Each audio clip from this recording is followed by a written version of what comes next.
Hello there, everybody. If it's your first time with us, welcome. If you've been here before, thank you for bearing with me. Welcome back, as today we round up part 4 of the coverage of the Florida State Championships. Last video from the Florida State Championships here that we will be going over, looking at Monday, Labor Day's game against Vikram Vajmahan, and going into this round, a very critical round for the final standings, of course. So we were playing on board 2 in the under 21 section, and the winner of this game would be guaranteed a share of second place, if not potentially winning it outright, depending on how the other boards finished. But the winner would guarantee themselves second in the tournament, and a draw or a loss would not necessarily guarantee any placing at all. So a lot of pressure on the line going into this one.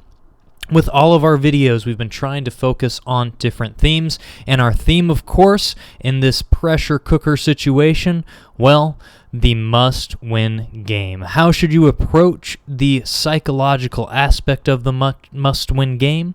How do you keep your chances alive? And how can we see whether or not we can push through and persevere all the way to the end? Well, Vikram is a very talented young talent. He's rising up through the ranks, over 2,000 already, expert level player, and there's no doubt in my mind that this is a guy who within a couple years will achieve master status and probably will be beating up on me without too much of a fight. So I had to take my shot while I still had a chance at this young up-and-coming talent. So D4 was my move of choice. I was given the white pieces in this game. We've seen this move already from some of my games, and I decided to stick with a lot of the same openings I had gone for in this tournament. Knight f6 from my opponent, and bishop to g5, tromping out the Trompowsky attack right from the get-go. And this is not necessarily the most common opening in the world. I love doing something that's a little bit offbeat. We're putting pressure on the knight, potentially will trade off early and give black a doubled pawn sort of structure. My opponent played d5, a very principled response, and I responded with the move knight c3. Oftentimes, white is looking to play that early e5, as we've seen in some of the other games that I've played, and if black plays a move like e6, then the knight will be pinned to the queen, and already white could potentially bring that move out. So my opponent did not play e6, he played bishop to f5, very similar to the sort of setups that we saw against Ludmilla previously, against Renato, in each of these games where we saw black going for almost a sort of reverse London type setup. Well, e3 controls, or bishop to f5 controls this e4 square, so I can't play e4 right away. e3 comes instead, and after e6 for black, are we going to rest on these squares? How are we going to bring our pieces out? Well, we already know we want to contest for the center as white. We've got this pin. That's our goal, so bishop to d3. Immediately putting pressure and saying, what are you going to do? And very similar to the position that we saw against Ludmilla in the previous round. She had chosen to capture the bishop on d3, and that happened once again here from Vikram. And in my game against Ludmilla, I had played the move c takes d3 in order to set up the pawn push with e4, but I decided to take a different approach in this game and played queen takes d3. And the idea here is that rather than trying to force through e4, well, I still can do that. I've got enough control over the square, but I'm going to play for rapid development, try to get my pieces into the game as quick as possible, and potentially I could even castle to the queen side now, so this is something that black will have to look out for. c6 is played from my opponent, and now again entering that sort of reverse London structure, very solid structure from black. Knight g to e2, and this is white's idea. So now I have flexibility. Maybe I'll go queenside, maybe I'll go kingside, but by developing the knight to e2 rather than to f3, white is preparing the push f4, trying to take control of e5 in the center and make an early break with maybe f5, or maybe I'll play f3 and e4 instead, but I want to keep the f3 and f square squares available for my f-pawn. That way I can either break on the king side or in the middle with moves like f3, e4. So keeping flexibility, but making sure that I have a plan. Knight b to d7. Black is very solid in his structure here, and now I decided to castle kingside. And of course I had the option of going one way or the other. Kingside here is a little bit safer. Black is not very close to getting any counterplay going on the king side at the moment. And again, ideas of f3 or f4 are both in the air. My opponent played queen to c7, and now I had to make a decision. Am I ready to commit with my f-pawn to one of these moves? If I play f4, I'm committing to shoving it up the board with f5. If I play f3, I'm sort of committing myself to playing e4 at another time. And you know what? I decided that rather than prepare the push, I was going to go for it right away, e4. Now, this is still protected plenty of times to be able to play this. The downside, of course, with the immediate e4 is that if black captures, I can't play f takes e4 and keep the center now. And black said, well, you didn't prepare it all the way, so sure, I will capture that pawn. Now, my point was that after I take with the knight, I still haven't committed this f-pawn, so I can still have options of f4, f5 in the future, or maybe not. Maybe I'll keep my structure and expand on the queen side. I'm sort of trying to keep a little bit of flexibility and not commit just yet to my final plan. My opponent traded the knights as well. Knight takes e4 and queen takes e4. And now my opponent played bishop to d6. And this was the move, honestly, that I was waiting for before committing. And the reason I wanted to wait for my opponent to play bishop d6 was that now when I play the move f4, this bishop is sort of cut off from being able to have a lot of life along this diagonal. This pawn is defended 4 times by white, so plenty of times, and this bishop will probably be kicked with moves like f6 or h6, but it'll still be defended 3 times. Plenty of protection there. And the point for white is to say, well, is your bishop really best on d6? I'm simply cutting off its diagonal and saying, is this the best square for your bishop? So I wanted to see my opponent make that developmental choice before I played f4, and then try to negate his developmental choice by playing f4. That was why I made this timing in the game. My opponent played h6, putting the question to my bishop, which dropped back to the h4 square, and now another committal move, which showed that we were going to have a fun and exciting game in store here. My opponent could have castled kingside, and we would have had a more calm position, a little bit of space for white. I would be quite happy with everything, but my opponent decided to be aggressive and play g5. And now things are going for some potential craziness. We don't really want to open up the position. We don't want to play the move f takes g5. Doing this causes too many problems here, the first of which, of course, is that this h-pawn is hanging with check, so bishop takes h2 can be played.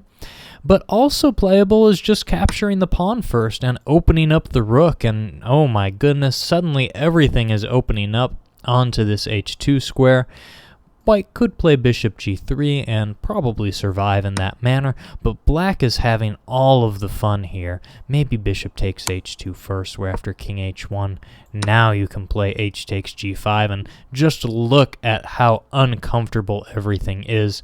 So white certainly can't step onto the h1 square without losing. He almost has to come to f1, and the king becomes a little bit airy over here. Black may not have a decisive breakthrough right away, but this certainly doesn't look like a comfortable place for the white king out of this opening. Not at all what white wants. Well, so we don't want to take the g-pawn. We're just going to go ahead, calmly drop back, and now the point is, well, our bishop really wasn't doing very much on g5. After the knight trades, it was sort of flapping out in the breeze, so by rerouting it to g3, we'll be quite okay if these two bishops trade off with one another. That is certainly a fine trade-off to make as the position opens, and we're not going to allow black to recapture here and get his rook into the game for free. We're going to force black to make moves to bring his pieces into the game, not just hand it to him on a silver platter. Knight f6 from my opponent, attacking the queen and gaining a tempo. And here the move queen to f3. And this may look like, well, can't your opponent just play g4? But the point here is that if my opponent plays g4, the king side locks back up, black's attack has slowed down, and now the queen can slide over to e3 because the queen does not have to worry about defending the f4 square anymore. Previously, if we play queen to e3 right away, now black has more options of opening up the position on this f4 square. It's defended 3 times, it's attacked 3 times, and also he could consider playing a move like knight to h5 and trying to remove a defender, and now this f4 square is attacked 4 times, and I don't really love what's happening. So this is why queen f3 is a little bit more accurate, inviting g4 and then allowing me to slide over, where if g4 followed by queen e3, if you play knight h5 now, it's okay to simply move the bishop away to h5 or to e1, because this pawn will still have 2 defenders on it, and yes, black has 3 attackers, but white is going to get some powerful counterplay after a move like bishop h4, and you trade everything off because he'll be able to open up these rooks onto this f7 square very fast. So, rather than g4, my opponent instead decided to improve his knight with the move knight to d5. Very solid move, centralizing the piece, putting pressure on f4.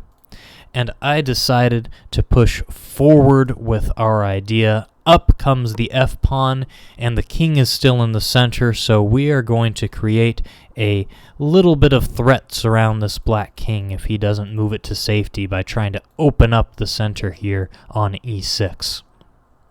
Well, something has to be done about the tension on these bishops. There's definitely pressure over there. Bishop takes g3 is played. Again, we don't mind this so much because naturally our bishop wasn't doing very much in the position. Black's bishop puts a lot of attacking pressure on, and our bishop has done its job. It went out, it harassed the knights, it got kicked around, and now we can let it go out to pasture, rest on a job well done. But here comes a very important question. How do we recapture this bishop? And this is where we get back to that idea of the must-win game. Now, we can play the move queen takes g3, but queen takes g3 is going to lead to a very, very equal-looking endgame. After queen takes g3 and knight takes g3, there is some asymmetry in the structure, but black has a more centralized knight. White's king is maybe a little safer. White has a nice structure. Both sides don't have too many weaknesses. It's really going to come down to whether one guy or the other will be able to create some threats, outplay the opponent in the ending, but I don't know if there are a lot of great chances to improve the position here. So I didn't want to go straight into this. I wanted to leave more chances on the board. So if we don't take with the queen, well, we could take with the knight here, but the problem with taking with the knight is that there are a couple weak squares here on d4 and b6, and I was a little bit concerned about black bringing his queen to b6. Maybe not immediately, because the center can be opened up right now and there's a lot of big threats for white, but this could be an annoying problem to deal with, both of these pawns being under attack. So even though immediately it doesn't look so great, black could play a move like castling to the queen side first, and now queen b6 is a real move in the air, and there are ways that I can secure it. That's certainly true, but I don't know that this knight is really doing that much on g3. I can't force black to take me on f5. I could move to e4 and try to come to c5, but I'm just really not seeing great plans to go forward for the white pieces. So I made a objectively questionable decision, but what I think is a double-edged and fun decision to try to keep the initiative and the pressure, and I played h takes g3. And what's the point here? Well, the point is multiple-fold. H takes g3 stops my knight from moving away from the defense of this pawn, so I don't have to worry about queen b6 ideas. I'm still threatening things like f takes e6, so black has to do something about that. And I'm preparing to play moves like c4 here and kick this knight around a little bit. Downsides, of course, I have these ugly double g-pawns. That doesn't look very good. Those are going to be long-term weaknesses. If black stays solid, they could be targets that potentially black will be able to take advantage of. So what I'm doing is I'm giving myself a static disadvantage here and arguing that I'm going to try to find dynamic play to compensate for that. And that is going to become the battle. It will be my dynamic play versus white's or black's static play, and whether or not we're going to be able to find equality or press on that way. Also, we do create an imbalance, and when you have imbalance, that's what's going to lead to one side or the other having winning chances. So that must-win game, I didn't want to draw. I really wanted to make sure that there was imbalance and there's going to be chances to push for the win. The other thing I like about h takes g3 is that this g-pawn guards this f4 square, so I don't have to worry about moves like knight f4 ever cutting off my rook or my queen on the f-file. I can keep pressure permanently along this file. Well, my opponent castled queenside, moving away from the center of the board, and now this king is nice and safe over here, and I have to find ways of creating weaknesses. c4, of course, kicks the knight, gains some time, and I would love to start attacking this king by pushing pawns up the board. So the knight drops back to b6, putting pressure on the c4 pawn, and now the move b3, simply taking squares away from the black knight. And as we continue with this game, you'll see that while I try to play aggressive, while I try to seek dynamism, what I'm really trying to do is take squares away from my opponent. And a lot of times, if you can just stop your opponent's active ideas, slowly remove any of their positive ways of moving forward, and slowly take space yourself, you can feel things start to unravel in a positive direction for you. Now, my opponent needs to get some counterplay going before that happens, and here Vikram makes the wrong of two choices. He really wants to try to make a break with the move either c5 or e5 here, and open up the position so that his pieces can fight for the center, contest my control over those squares. Here the move e5 is a very strong way of doing that. I'm not going to be able to open the f-file anymore. You're immediately putting the question to my d-pawn, and white has to make a tough decision about whether to trade, whether to protect this pawn, whether to push this pawn. These are all very critical decisions that white is going to have to make immediately. And black is going to be quick to bring his other rook to the e-file and be able to gain quick counterplay. My opponent, however, chose to go the other way. My opponent chose the move c5. And c5 again puts the question to my pawn. But the problem with c5 is that I still have the option of opening up the center. And here I played an intermezzo move, f takes e6. F takes e6. Now my queen and rook have the f-file under their control, and this e6 pawn is a permanent weakness. So black has to worry about his e6 pawn now, where if he had pushed that pawn the move before, it wouldn't be a potential weakness to worry about. So this already is a little bit better for white than the alternative would have been. After f takes e6, I don't really want to open things up, let this queen get more active if I can help it. So I played the move rook a to d1, and this is a move that you have to be very careful with. Now, why is that? Well, if this pawn captures here, as happens in the game, c takes d4, white has to be very careful about queen c5 moves pinning pieces to this king and watching any of the resulting tactics, whether or not he can get away with this. Here, I played the move rook takes d4, and there are a couple ways that white can deal with the potential move queen c5. One way of dealing with the move would be to play queen to g4, defending the rook for a second time, and also pinning the e6 pawn to the king. We're putting a little bit of pressure on the e6 pawn so it can't push forward, and it's pinned to the king so you can't play e5 and attack the rook. Then white can play a move like king h2 next, and he'll be able to move his pieces after. Another way of dealing with this threat here would be to play the move queen e3. And queen e3 is a more tactical response, with the idea being that my rook is threatening to trade with check in this position, so you really don't have time to play a move like e5, because now rook takes with check, and oh no, the queen is being lost on c5, so you definitely don't want to have that happen if you have the black pieces. So queen e3 is setting up tactical defenses here, whereas queen g4 would be another way of defending. My opponent didn't play queen c5 at all, though. He decided that there wasn't any real threat behind these, and instead he decided to play the move e5, getting the passed pawn moving up the board and trying to show that, hey, my e6 pawn that's isolated here, you say it's a weakness, but I'm going to argue that it's a strength. Well, rook takes d8 is a way for white to make sure he doesn't lose time by retreating the rook. Also, it doesn't allow any queen c5 checking ideas because black has to respond to the check. And after rook takes d8, now we reach a critical position. Each side only has 3 pieces left on the board, and the structure is very interesting. White has these ugly double G pawns. They stop black's kingside pawns, but white has to deal with this passed pawn that could be coming up the board.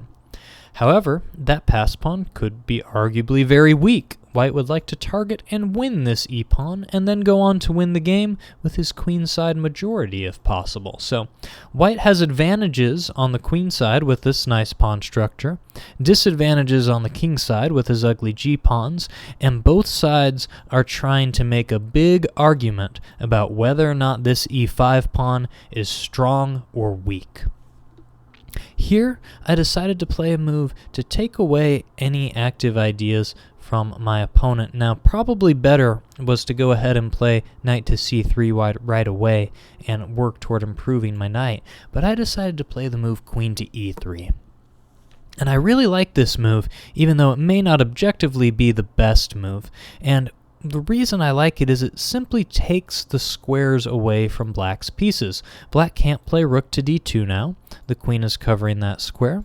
The queen covers the diagonal of the king, so there's no more queen c5. And it becomes much more difficult for black to find a good active plan. And now we see that white is going to try to slowly, even with few pieces on the board and in this very open board, my goal is going to be to take black squares away and just squeeze my opponent's position. And how am I going to achieve that? Well, my opponent played the move queen to e7 here, keeping an eye on his pawn, also maybe bringing the queen into some of these squares along the diagonal if he gets the chance. I played knight to c3. My knight has to improve. It's heading for e4, it's heading for d5, maybe it's heading for b5. All of these places where the knight could create threats. My opponent played the move king to b8, securing his king, getting it off of this diagonal a little bit, helping to guard the a7 pawn so that his knight can move, because right now if the knight moves, queen takes a7 is a very big threat. I continued with rook to f5, building the pressure, and now we start to see the squeeze occur. How is black going to defend this pawn? Well, there's 2 ways. He can either play knight d7 or rook e8, and neither one of them are particularly visually appealing in my opinion. I mean, if you play knight d7, you block your rook, and your knight is back on the 7th, and if you play rook e8, then both your queen and your rook are stuck behind your pawn. My opponent opted for rook e8, and now we start to get that sense that, hey, maybe white is a little better here. Just a few moves ago, we were having a real argument about whether this e-pawn is a strength or a weakness, and now suddenly black is pretty tied down to it. I think white is starting to make a good case for this pawn being weak. Well, I decided that because my knight is on c3, it's controlling the d5 square. My b3 pawn is controlling these two squares, and I want to keep gaining space. I want to keep squeezing my opponent, and I played the move c5, forcing the knight further backwards. My opponent retreated the knight to d7, and now knight to e4. And the knight cannot come to f6 immediately because it's defended twice. Of course, it can't take on c5. It's defended twice. The pawn stops it from going to b6, and white is slowly gaining space. And black, look at how backwards his pieces are becoming. My opponent played the move rook to f8. And this is a move with the goal of unwinding, trying to trade off a little bit, trying to get some of that space back for himself. Usually when you have a disadvantage in space, you want to trade down pieces. Well, I simply said, you know what? What's my weakness left in this position? Do I want to retreat? Well, I don't really want to take, because after he takes, his queen is going to have some threats along this file. I don't really want to give him the f file. I don't want to give him anything. And I played the move g4. And g4 simply says, if you take my rook, my g-pawn becomes a passed f-pawn, and now that's something I can use in the game, and I won't have these double g-pawn weaknesses anymore. My opponent said, well, be that as it may, I need to solve my space problem. So he took my rook, I took the pawn on f5, and now my opponent played knight to f6. Knight to f6 creates a very critical position. Again, we have to ask ourselves, it's a must-win game. We don't really want to go into a drawish looking ending. We could take this knight and the queen could take, and there is an argument that white is a little bit better, especially after a move like g4 to secure the pawn, but there's also a lot of air in front of the king if you do that. You could defend the pawn with a move like queen to e4, but sometimes these queen endings can be very difficult to win if you don't have a clear plan, if you don't have an easy way to activate your king and bring your pieces into the game. So certainly trading would not be worse for white here, but I'm not quite ready to do that, especially because I'm forcing my opponent backwards. I feel like right now I'm squeezing in. I'm starting to constrict my opponent's moves. So how am I going to keep these knights on the board and keep gaining space? Knight to d6, making sure the queen doesn't have any pressure on my c5 pawn, guarding the f5 pawn, and creating some threats against the back rank, against b7. If I can manage to get my queen to the right square, well, that could be very difficult for black. For example, if I could magically play queen a8, well, I might even be mating black back on this back rank. But my opponent played e4, a very wise move. He needs to get space back. He needs to get counterplay. And now, as white, we have to ask ourselves a very important question. Our whole strategy is trying to constrict our opponent, trying to squeeze away his counterplay and his move. So what does black want to play? Well, if it's black to move, he's simply going to play queen to e5, and suddenly this queen has a lot of scope. It's on a very beautiful centralized square. It's protecting the pawn. It wants to help that pawn advance, and it has a lot of threatening places it can go to in the white position. So as white, I do not want to allow black to play the move queen e5. I could play a move like knight to c4, but knight to c4 relieves the pressure that I have over here against black's king and sort of says, now my queen is tied down to defending c5 and I don't really know what my forward plan is. So there's one way to keep the queen off e5, but we have to be very careful because we're going to enter double-edged territory, and that's exactly what I did here, queen to d4. And this looks incredibly strange because just a few moves ago, white had this knight on e4 and this queen on e3 and was very easily blockading the push of black's pawn. And suddenly, white has moved his pieces away and said, all right, push your pawn up the board, and I dare you to go for a queen. I dare you to show that that pawn is strong enough to make it to the other side. Well, of course, that's a big question. Is it or is it not? Now, the argument I'm making is that my king is close enough to be able to help here. So if my opponent plays the move e3, what I'm thinking is I'm just going to slide my king over to f1. And if you push the pawn again, well, I just slide my king over to e2, and very soon my queen will be able to come back, round it up, win the pawn, and then I can continue with my next plans. This pawn will be overextended here because the knight is too far away from being able to come to the g2 square or the c2 square, anywhere where it can give a check and aid in the attack. So this is my idea at the moment. Now my opponent decided not to push e4 right away, and instead to play the move g4 first. And this is improving on the other side, and now I've got to be a little bit careful because black's idea is not only to push this e-pawn, but also to push this h-pawn, and suddenly if he can get two passed pawns, that could be very difficult to stop.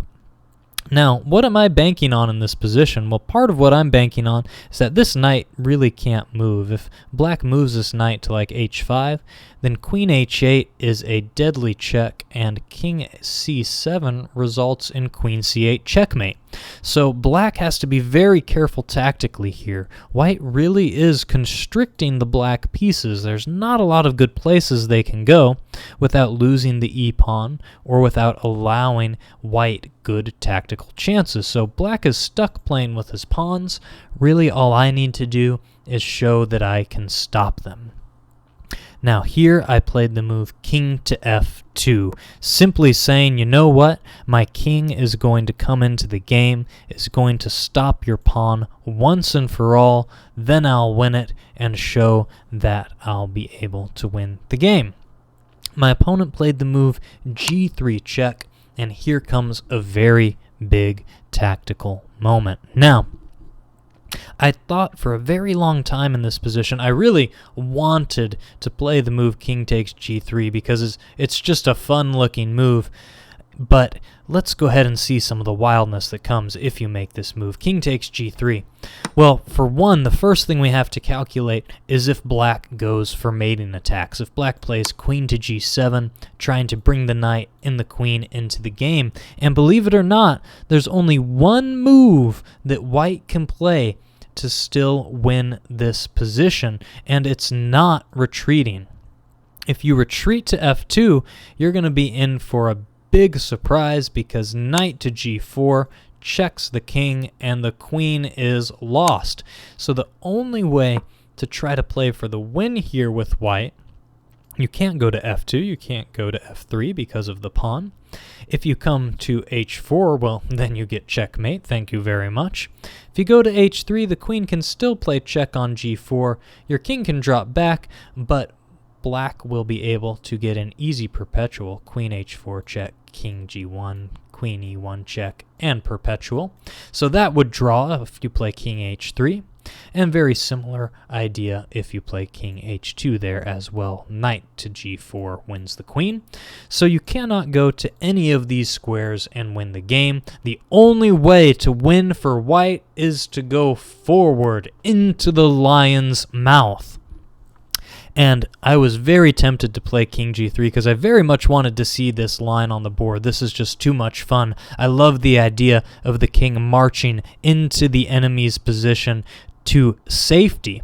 And this may seem like a counterintuitive concept, but a lot of times in positions of queen and knight, the safest place for the king can be the middle of the board. The queen and the knight do a very good job of attacking enemy kings when they're together.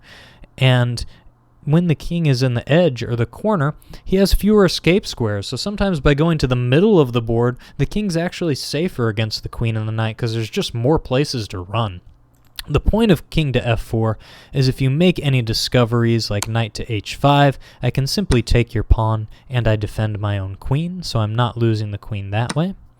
And if you don't make discoveries with the knight, then you have to dive in with the queen, a move like queen to g4, and now after king to e5, there's simply not any good follow-ups. The knight is attacked, the pawn is attacked, I'm threatening to take over there, and black doesn't have anything good to do. Even a move like queen to g7 simply isn't going to make the cut in this position. White can move a large, he could go back to f4 for one, you could go forward. I might even be able to get away with knight to e4 check here. Maybe not, because of queen g4 in this, or knight g4 in this case. You lose a square here, and yeah, if you play a king move over, then this doesn't look very good after something like queen g8, let's say. And black has some good tactics here. There's stuff to look out for, but the main point is that white has defensive resources with his king in the center of the board. You've still got to be careful, but there's lots of resources for white in this position. However, the problem with king takes g3 is not queen to g7, but the move e3. And now white is not going to be able to effectively stop this pawn because his king can't come back to f2. It's cut off. The only way for white to stop things here is to play a move like queen to a1 or queen to c3. That way, after the pawn pushes, white can drop his king to f2, still have two defenders on the square, and here black is still able to create enough threats for equality. Moves like knight g4 come to mind. You could even queen first and then play knight g4. Black is going to be able to equalize in this game. There's enough counterplay now. So after looking at the move e3, I decided discretion was the better part of valor, as much as I really loved the aesthetics of this queen g7 line, and I played the move king to e3. Very sensible. Now we're attacking the e4 pawn. What I would love to do is play the move b4 and then knight takes e4, winning the pawn outright without having to worry about my c-pawn hanging at the end of trades.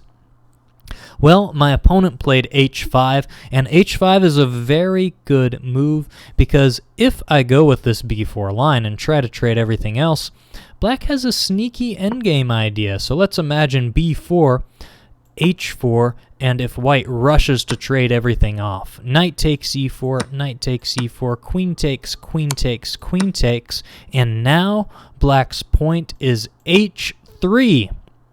Threatening to push h2. If you take the pawn, then he can play g2. Only way for white not to lose here is f6. And now after h takes g, f7, each side makes a queen.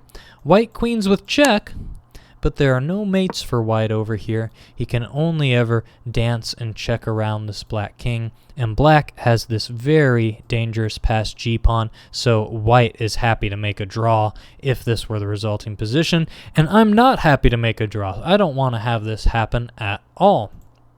So after h5, I decided not to go with b4 because I didn't want my opponent to get this pawn here all the way.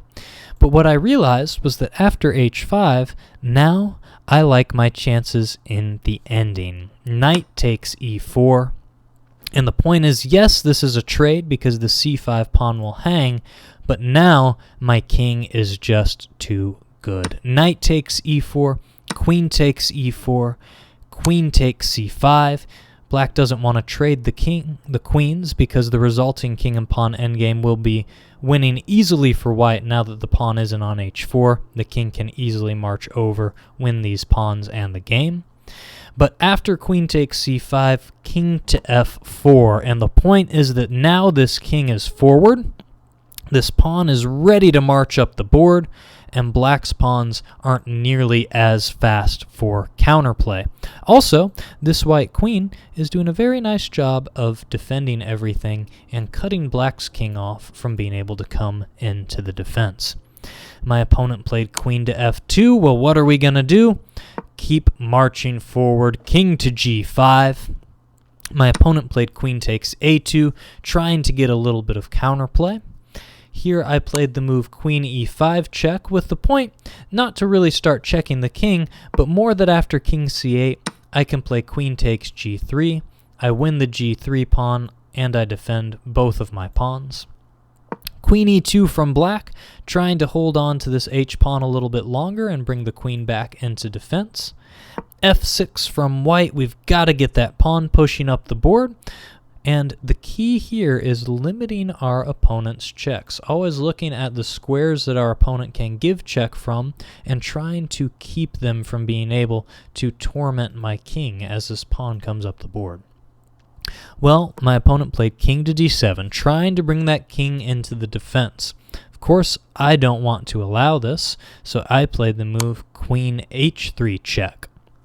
And here, the idea is not so much to try to win the h-pawn, but more that after the king moves and you play a move like king d8, you really can't bring the king closer, because if you play king to e8 here, then white can play a move like queen to c8 check, and this queen is going to get a lot of counterplay against the black king. It's going to have to come to f7, we check again, and it looks like you may even be getting mated back here on the 8th. So don't want that to happen if you're black.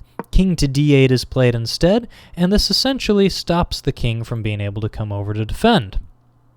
Well, we want to make sure that we're keeping all of the checks away from our opponent, moving closer to the end, and we're going to make sure that our king takes place in that. So king g6 is what's happened next. The queen is stopping black's queen from coming up and giving checks. And black could check on the c1 square, or c2 square rather. That's about the only place you could go. But my point was that I'm going to push my king up to g7. So queen to e8 check was the other idea for black here. And again, my idea is not to push f7 here right away, because black might be able to dance around and keep giving some checks, but instead, king to g7. And now you can't bring the queen to d7 because my queen covers that square. Being very careful with where we put our king, where we put our queen, limiting the opponent's counter chances. Queen to b5, a nice move, trying desperately to sneak in behind, start creating some checks this way. Also keeping some pressure on the b3 pawn. But a very nice move in order to shut everything down here. Queen to e3. Queen e3 stops queen g5 check. It does allow queen d7 check, but the point now is that the queen is cutting off this e-file. So after queen to d7 check, we can't interpose with e7 because then we're losing our pawn, but we have a much simpler move here, and that's king to f8. f7 is also playable. It does allow one more check, but that's really nothing to worry about. King f8, however, simply says you have no more checks, because if you play queen to d6, this would be a mistake. Queen e7, and not only do the queens trade, but they trade with check, and next I promote. So you can't move the queen to d6. Instead, my opponent played queen to g4, and now queen e7 drives the king further away, over to c8, and after f7, black is out of checking ideas. White is going to step this king over and make a queen. My opponent captured on g2, and now he's trying to bring this queen back to c6 to give some checks over here. So I played queen e6 check, protecting the square, preparing to slide over my king. My opponent played king to c7, and now king to e8. You have no more checks that you can give. f8 equals queen is coming. Queen to f1 was played from my opponent, trying to bring the queen into b5. Of course, I can't block check if that happens, but queen e7 was played first, simply driving the king away. King comes to b6. If it goes back, then queen d8 would be mate. And now f8 equals queen. Queen b5 check, but now the king is not helping to defend, so we can interpose with queen to d7. And after queen to e5 check, an easy way to get out of the checks in the game and an instructive one to remember, hiding behind my own opponent's pawns, heading for the safety of the opposite corner of the board, and black is running out of checks. Queen to g5 was played, and king to c8. No more good checks. You could play, of course, queen to c1. I'll simply play king b8. In this position, my opponent finally resigned, and I was able to get a share of second place with the victory and the result. So very nice, enjoyable tournament over the course of these 4 days. But what's the big takeaway from this round 6? A very hard battle here. Well, when you have those must-win games, you want to make sure you keep your chances on the board. Don't trade down into the endgame so easily. We saw that there were a couple times I could have gone into an endgame very early out of the opening in the middle game. Things may have been fairly even, but I kept some more pieces on, slowly ground things down, always looked for little ways to improve, and then when you get the chance, squeeze your opponent, take away his counterplay, take away the squares of that opponent, and slowly find a way to grind it out. And this was a long grind. This was the longest of all of the games that I played. Very happy to be able to sneak out a win in this game. My opponent, very talented as well. I give him a lot of credit for not making it remotely easy on me in this game. Hopefully you've enjoyed this series, and there are a few instructional moments I like to think, so hopefully you can take a few things away from it and take them into your games. Before long, not only Vikram, but I'm sure the rest of you will be beating up on me as well. So I can't wait to see what you guys do in your games to come. Best of luck. If you enjoyed the video, be sure to like, post any comments, and share via the buttons below. Check out our website at chesswithnick.com for further video, more content, and any postings on lessons, further video analysis, or written analysis that you may be interested in. And be sure to check out our YouTube channel, Chess with Nick, on youtube.com. Have a great day, and wishing you best of luck.